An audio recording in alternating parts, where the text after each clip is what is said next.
Welcome. Today, we're going to try something a bit different. We're focusing on what you might call, well, the brief calls it a con god, basically, telling some stories. These are accounts that came directly from sources, first-person stories people shared about really unsettling things that happened to them, specifically during power outages. Right, when everything just goes dark unexpectedly. Exactly. So we're going to walk through the details in these stories, see what really stands out. Think about it. The lights go out. Familiar places suddenly feel, well, different. Sometimes it seems like the dark isn't just empty. Maybe it hides things. Or, based on these accounts, maybe people. We've got 3 stories here. Let's start with the first one. It takes place on a construction site. Okay. This one goes back to 2012 in Philadelphia. The person telling it, he was working construction. His crew was adding a small basement, extending the main floor on this building. And get this, it housed a coroner's office and a dentist. Huh. Interesting combination already. Right.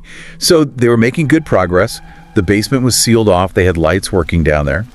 And on this particular day, he was the only one down there doing some minor electrical work. His coworkers, they were upstairs or outside somewhere. So he's isolated, basically. Familiar space, but alone, and working with electrical stuff. Yeah. And then, boom, total darkness. Power just completely cut out. He knew right away it wasn't something he'd done. It felt bigger, like the whole area went dark. That sudden shift. Yeah. Normal work day, 1 second, pitch black the next. It really throws you off, that loss of control. Totally. And they didn't keep their phones on them, safety reasons, But they all had flashlights in their vests. But here's the thing. Before he even pulls out his flashlight, he hears something.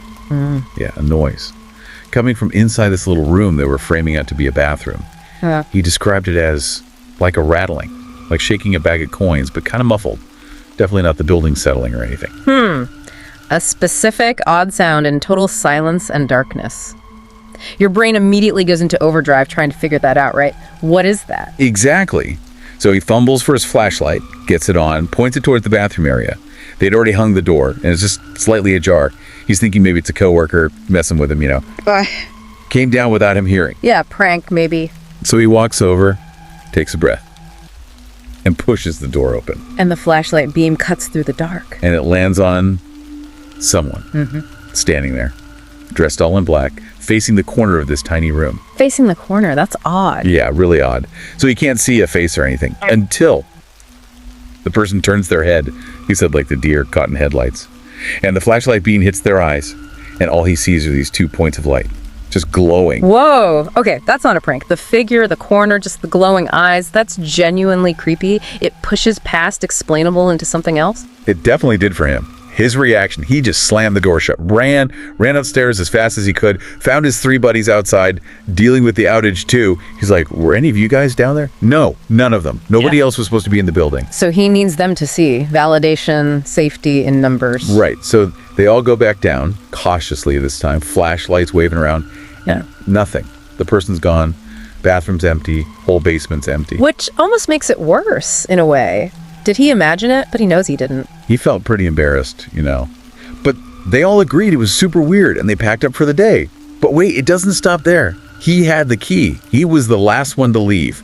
He gets in his car, watches the others drive off, and then he gets this really strong feeling like he had to go back in, check one more time. Couldn't shake it. A compulsion, the unresolved weirdness just pulling him back. Or maybe something else. It's fascinating. So he does it. Gets out, unlocks the building, goes back down into the basement. Still pitch black. Silent. This time he's got 2 lights, his vest light and his phone. He gets to the bottom step, pauses. Just listening to the silence. He's about to turn back, thinking this is stupid. And then he hears it again. No, the rattling. The rattling. Yeah. Coming from inside that tiny bathroom. Oh, man, the confirmation. It wasn't just a one-off weirdness. It's real. It's there. He didn't wait this time. Said his heart just about exploded. Yeah. Turned, ran back up, slammed the door, locked the whole building up tight, and just drove home. He made sure he wasn't alone in that basement again. They finished the job weeks later, nothing else happened.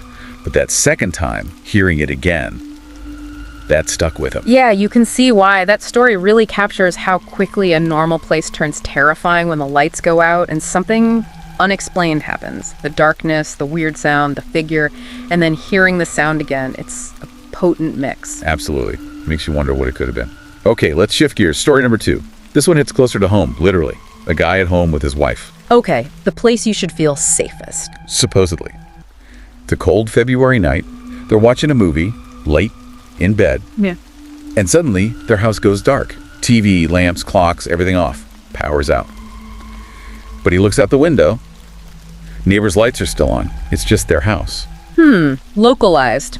So probably something internal, like a breaker. That's what he figured. Their fuse box is down in the basement, in a little boiler room. Yeah. So, standard procedure, right? Go check the breakers. Their basement door is at the bottom of the stairs leading down. He gets down there, grabs the knob, tries to open it, won't budge. Oh. He tries harder, pushes, pulls. Nothing. Locked. He thinks maybe his wife locked it, though she normally doesn't. So he trudges back upstairs, asks her for the key. She finds it, gives it to him. He goes back down, puts the key in, turns the lock, tries the door again.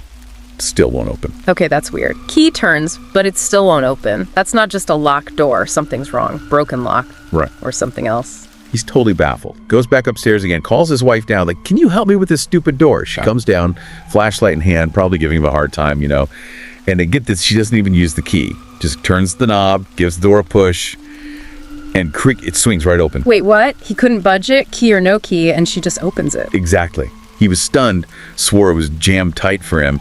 He kind of joked, I must have loosened it for you. But he said he felt really, really uneasy about it. Yeah, I bet. Because if it wasn't locked and it wasn't stuck, the only other explanation is that something was holding it shut from the inside. That's terrifying. Right. So his wife goes back up. He goes into the dark basement, hits the light switch. Nothing. Still out. Uses his flashlight, finds the boiler room, fiddles with the switches in the fuse box, and success. Basement lights flicker on. Relief. Okay, power's back, momentary win. But that door thing is still hanging there. And no sooner do the lights come on, he hears a sound. From out in the main basement area, a very distinct creak, like a closet door opening. Oh boy. Not good. Doors don't just open. He cautiously looks out of the boiler room. They have two closets down there. One door's shut tight. The other is cracked open just a little bit. His heart starts hammering. He walks over towards that cracked door, stops a couple feet away, just listening. And that's when it hits him, he said. That fuse switch. How did it get turned off in the first place?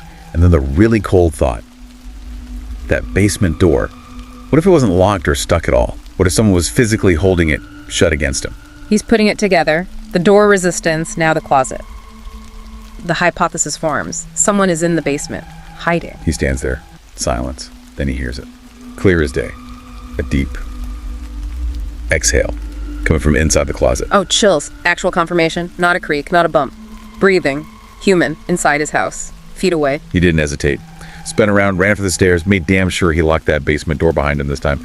Ran upstairs, totally panicked, told his wife everything. Admitted how scared he was. The shift is complete. It's not about the power anymore. It's a home invasion. The sanctuary is breached. That's a primal kind of fear. They called the police right away. Now, while they were waiting, after the call, they heard glass breaking outside. From the back of the house somewhere, couldn't see anything. Police arrived, they go down to the basement, the closet door, wide open now, Yeah. empty. But over in a corner, there's shattered glass, stuff knocked over near a ledge. Looks like whoever was in there climbed up, smashed a basement window, and got out. Wow, so they escaped. Escaped, never caught. And the source mentioned this was a nice, safe neighborhood. It just shows anyone could be vulnerable when things go dark. That lack of closure is deeply unsettling. The intruder was real, they were inside, and they got away. It leaves a lasting sense of violation, a feeling that your safe space isn't really safe. The power outage was just the opportunity they needed. Yeah, turns a simple inconvenience into an absolute nightmare. Okay, one more. Third story. This one's on a college campus. From a janitor. Working late, summer night, commuter college campus, big storm raging outside, heavy wind, rain. He's in the activity center hall, usually dead quiet that time of night. Downstairs, in the game room area. Another familiar space, but late night, maybe isolated, and the storm adds another layer of tension, right? Definitely. Around 7 or 8 p.m., the storm knocks the power out. Whole building goes pitch black. He said total darkness, except for the faint red glow of an exit sign over by the stairs. Campus-wide outage. The storm makes the outage seem logical, maybe less immediately suspicious than the last story, but it also increases that sense of being cut off. Right. So he figures he's done downstairs anyway. Starts heading for the exit sign towards the stairs to go up. As he gets closer, he sees someone peek their head around the stairwell wall, then quickly duck back and disappear upstairs. Just a quick glimpse. Yeah. He thought maybe a coworker called out, but whoever was gone too fast. Since the power was out, he knew he had to check the building and lock up. So he headed upstairs. Okay, so initial sighting may be explainable, but a little weird. The disappearing act. Upstairs, it's just as dark. Only light is from these really dim backup lights. Space far apart. Barely helps. He starts doing his rounds, calling out, "Closing up! Anyone here? You need to leave." Standard procedure. The hallway there goes in a big circle. As he's walking, he gets this feeling. Then he hears it. Footsteps behind him. Oh, okay. In the dark. That's unnerving. He spins around when he's under one of the dim lights. Sees nothing. Just empty, dark hallway. He keeps going. Checks the rooms off the hall. Checks the last bathroom. All empty. Starts thinking, okay, maybe it was just the storm, my imagination running wild. That classic effect of darkness and isolation making you question every little sound. Was it real? Wasn't it? But then, as he's walking towards the front of the building, heading for the main doors, he hears the footsteps again. And this time, he said, he knew. Someone was definitely behind him. He turns again, and there, just past the edge of the dim light's reach, a silhouette standing in the dark. Visual confirmation. Yeah. Even if it's just a shape. He calls out again, tells them they need to leave. But he said the way the person was standing, just their stance, it felt wrong, unsettling. Then the silhouette just turns and runs the other way, deeper into the darkness. Runs away, not identifying themselves. That shifts it from maybe a lost student to someone actively avoiding him, someone who shouldn't be there. He thought, nope, not chasing them. Confronting people wasn't his job. He just kept walking towards the front doors, gonna call campus police from outside. He gets to the doors, turns back for one last look into the lobby, and sees the silhouette again. Oh, come on. Yeah, about 20 feet away this time. Hiding, sort of, behind a half-open door into another room. Just a black figure.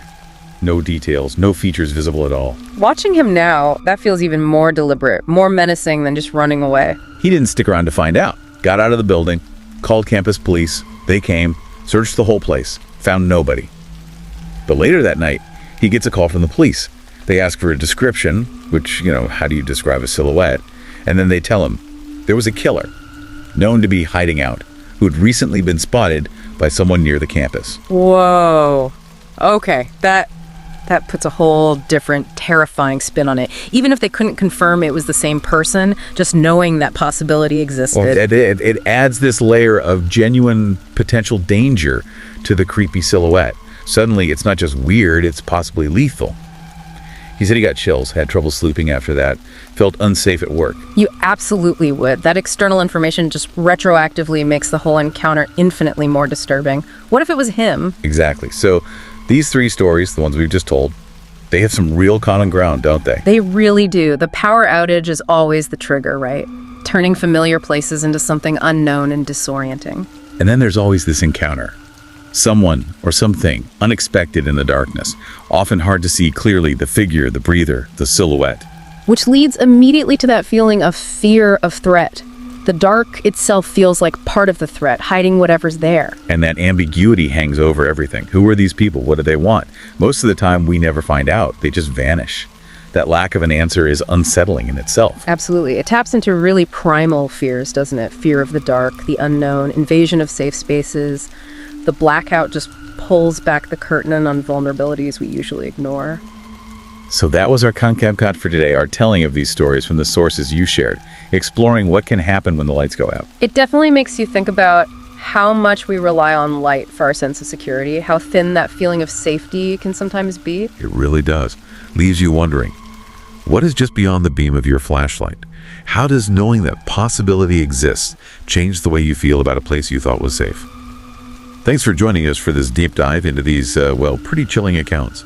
If you found this interesting, please do like, share, and subscribe to the Horror Docs Doc channel.